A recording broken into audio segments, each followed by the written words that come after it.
कांग्रेस की कपकोट इकाई ने भी राहुल गांधी को बार बार पूछताछ के लिए बुलाए जाने का विरोध किया तथा तहसील मुख्यालय में धरना दिया। कांग्रेस कार्यकर्ताओं ने कहा कि विपक्ष की आवाज को दबाने के लिए कभी ईडी तो कभी सीबीआई का सहारा लिया जा रहा है, लेकिन कांग्रेस के कार्यकर्ता जनता के मुद्दों को मुखरता के साथ उठाते रहेंगे। कांग्रेस की कपकोट इकाई ने कहा कि देश में लोकतांत्रिक ताकतों को कुचला जा रहा है। युवाओं, किसानों, महिलाओं, व्यापारियों पर मनमाने निर्णय थोपे जा रहे हैं। कांग्रेस ने अग्निपथ योजना का भी विरोध किया। कांग्रेस पार्टी जिंदाबाद। जब जब मोदी डरता है पुलिस को आगे करता है। जब जब मोदी डरता है पुलिस को आगे करता है। जब जब मोदी डरता है पुलिस को आगे करता है। तानाशाही नहीं चलेगी, नहीं चलेगी, नहीं चलेगी। केंद्र सरकार, राज्य सरकार, होश में आओ, होश में आओ, होश में आओ। केंद्र सरकार, राज्य सरकार, होश में आओ, होश में आओ, होश में आओ। अखिल भारतीय राष्ट्रीय कांग्रेस के आह्वान पर ईडी सहित समस्त केंद्रीय ब्यूरो का दुरुपयोग किए जाने के परिप्रेक्ष्य में आज यह सांकेतिक धरना हमारे माननीय अध्यक्ष दीपक खड़िया जी के नेतृत्व में दिया जा रहा है। मैं पार्टी बेस्ड बात नहीं कर रहा हूं। मेरे दो प्रश्न हैं। एक प्रश्न, लाल किला के प्राचीर पर धार्मिक झंडा टांका गया, क्या हमारे माननीय गृह मंत्री ने उसमें संज्ञान लिया? उनने इस्तीफा देना चाहिए था, क्योंकि देश की सुरक्षा खतरे में है। 300 किलो RDX आया, उसका अभी तक जवाब नहीं दिया। एक राहुल गांधी के पीछे आप काहे को पड़े हैं? राहुल राहुल राहुल। अगर चुनाव में अगर नहीं जीत सकते हो तो षड्यंत्र मत करो, नंबर 1। नंबर 2, आज जिस प्रकार का कोहराम आपने मचा FCRA रूलों में जो अमेंडमेंट किया है, वो भी अपने आपके लोग तो सीधे विदेश जाकर के धंधा ले आ रहे हैं। एकल विद्यालय वाले 400 करोड़ रुपया ब्रिटेन से लागे, और संस्थाएं क्या करेंगी? नंबर 2। नंबर 3, खाली हवा नारा मत दो, प्रत्येक खड़ी जमीन पर काम करने की कृपा करो। बाकी हमारी ऐसी कोई शिकवा शिकायत नहीं है। उत्पीड़न बंद करो, चाहे वो हमारे स्तर से हो चाहे केंद्रीय स्तर पर हो। इसी अपेक्षा के साथ हम आपको माननीय मोदी जी को भी नमन करते हैं, शाह जी को भी नमन करते हैं, पुष्कर धामी को भी नमन करते हैं। हमारा विरोध उस रूप में नहीं है, दुरुपयोग मत करो इस रूप में। आज राष्ट्रीय कांग्रेस के आह्वान पर विभिन्न प्रदेशों में, विभिन्न जिलों में, विभिन्न ब्लॉकों में, विभिन्न तहसीलों में ईडी, सीबीआई और जो केंद्र सरकार स्वतंत्र एजेंसियों का दुरुपयोग कर रही है, उसके विरुद्ध हम सब कांग्रेसी बैठे हैं। और जो प्रदेश में, पूरे देश में अग्निवीर की योजना चलाएगी, उसकी भी हम निंदा करते हैं। आज पूरे देश में ऐसा माहौल बना दिया गया है कि विपक्ष को कुचलने का पूरा षड्यंत्र भारतीय जनता पार्टी सरकार अपना रही है।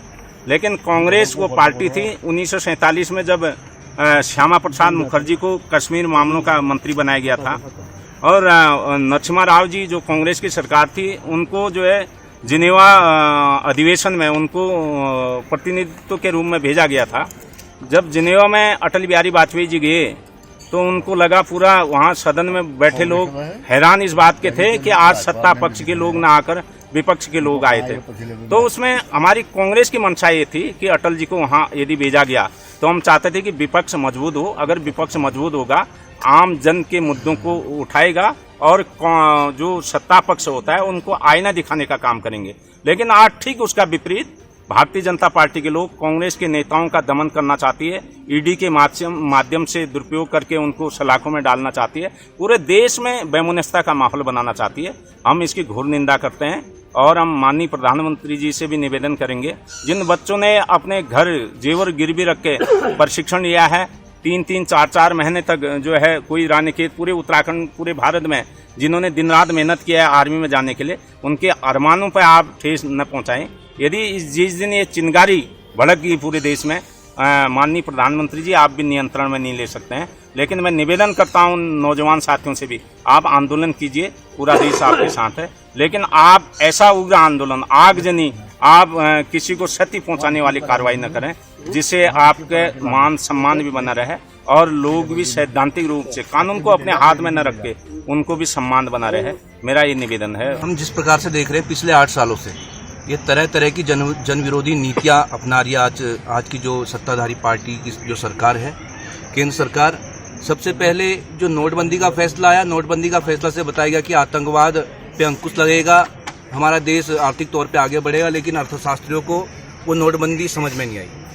उसके बाद जीएसटी की बात हुई, जीएसटी का बिल लाया गया। जीएसटी का बिल इस प्रकार से आया कि आज तक व्यापारियों को जीएसटी बिल समझ में नहीं आया है। उसके बाद सीएए लाया गया। सीएए लाया गया तो जिनके लिए वो सीएए लाया गया, हमारे जो मुस्लिम धर्म के जो लोग हैं उनके लिए लाया गया, लेकिन उनको अभी तक सीएए समझ में नहीं आया।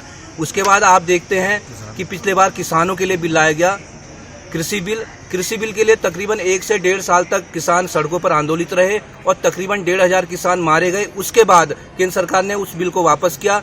वो इससे ये भी समझा जाता है कि कृषि बिल भी किसानों को समझ में नहीं आया। और आज ये अग्निवीर योजना आ रही है। अग्निवीर योजना जिस प्रकार से हम पूरे देश में देख रहे हैं कि 1,000 करोड़ का नुकसान जो जिस प्रकार से आंदोलनकारियों के द्वारा हुआ है वो कहीं ना कहीं गलत है, लेकिन हम उसका हम समर्थन नहीं करते। लेकिन ये भी देखना पड़ेगा कि किस प्रकार का भारी विरोध केंद्र की सरकार के खिलाफ है। और आज जो ये आवाज़ बड़े जोर शोर से इन मुद्दों को जो उठाते हैं हमारे कांग्रेस पार्टी के पूर्व अध्यक्ष राहुल गांधी जी, तो उनकी आवाज़ को दबाने के लिए, उनको दबाने के लिए केंद्र की जांच एजेंसियों का दुरुपयोग किया जा रहा है। जिस प्रकार से आज पिछले 5-6 दिनों से ईडी का सम्मान उनको दिया गया, ईडी से पूछताछ की जा रही है। 5-6 दिनों में कुछ भी निकल के नहीं आया, लेकिन जो छोटी छोटी बातें हैं वो मीडिया में लीक हो रही है। वो किस प्रकार से लीक हो रही है और आगामी 1-2 दिनों के बाद वर्तमान की राष्ट्रीय अध्यक्षा श्रीमती सोनिया गांधी को भी उन्होंने बुलाया गया। जिस प्रकार से द्वेषपूर्ण राजनीतिक दुर्भावना से ग्रसित ये बीजेपी की सरकार इस देश को चला रही है, वो कहीं ना कहीं हमारे भविष्य के लिए शुभ संकेत नहीं है। आज उत्तराखंड कांग्रेस के आह्वान पर ब्लॉक कांग्रेस कमेटी कपकोट और नगर कांग्रेस कमेटी कपकोट के नेतृत्व में आज यह सांकेतिक धरना कपकोट तहसील परिसर में दिया जा रहा है। वास्तव में जिस प्रकार केंद्रीय जांच एजेंसी द्वारा भारतीय राष्ट्रीय कांग्रेस के पूर्व अध्यक्ष आदरणीय राहुल गांधी जी को एक द्वेषपूर्ण भाव से प्रताड़ित किया जा रहा है, मैं इस विषय पर केंद्र की भाजपा सरकार द्वारा निंदनीय कृत्य किया जा रहा है। इस विरोध में हम सब लोग आज तहसील परिसर कपकोट में सांकेतिक धरना प्रदर्शन कर रहे हैं। पूरे प्रदेश नेतृत्व के आह्वान पर जिला स्तर पे, ब्लॉक स्तर पर, तहसील स्तर पर ईडी के खिलाफ जो दमनकारी नीति जो भारतीय जनता पार्टी की सरकार और इनकी जो न्यायिक एजेंसियां हैं, जो दुर्भावना से ग्रसित होकर कहीं ना कहीं एक विद्वेष की भावना पूरे समाज में फैलाने का काम कर रहे हैं, उसके खिलाफ आज कांग्रेस के आम कार्यकर्ता और कांग्रेस के तमाम पदाधिकारीगण आज तहसील कपकोट में आज इस धरना प्रदर्शन में शामिल हुए हैं। केंद्र सरकार को चेताना चाह रहे हैं कि जिन लोगों ने आज़ादी की लड़ाई लड़ी, आज़ादी की लड़ाई लड़कर देश को आज़ाद करने का काम किया, उनके ही सिपाही के तौर पर हम लोग आज इस धरना प्रदर्शन में हैं। और भविष्य में यदि केंद्र सरकार फिर भी नहीं चेती और इनकी एजेंसियां अगर ये जनता को भ्रमित कर जनता का ध्यान मूलभूत चीज़ों से रोजगार, शिक्षा, बेरोजगारी, महंगाई, इनके खिलाफ लोगों का ध्यान न जाए, इसलिए अनावश्यक इस तरह की दुर्भावनाओं से काम करने का काम कर रहे हैं ताकि जनता का ध्यान इन मुद्दों पर न जाए।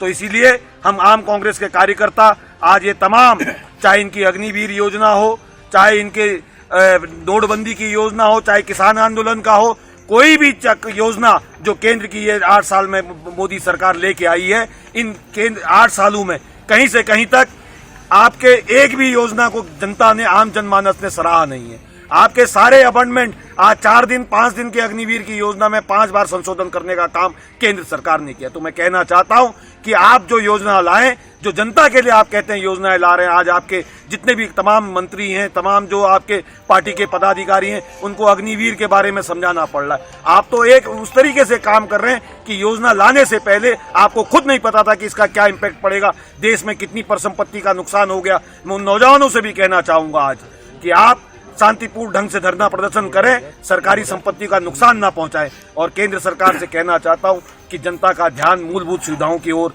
जो लोगों को रोजगार की बात हो, जो लोगों के स्वरोजगार की बात हो, जो महंगाई कम करने की बात हो, उसकी ओर ध्यान आकर्षण करना चाहिए, ना कि इस तरह के उलूल फुलूल ईडी को धमका, ईडी के माध्यम से, सीबीआई के माध्यम से धमकाने का काम जो कर रहे हैं, ये कहीं ना कहीं जनता आपको इसके लिए माफ नहीं करेगी। CCN न्यूज के लिए ब्यूरो रिपोर्ट बागेश्वर।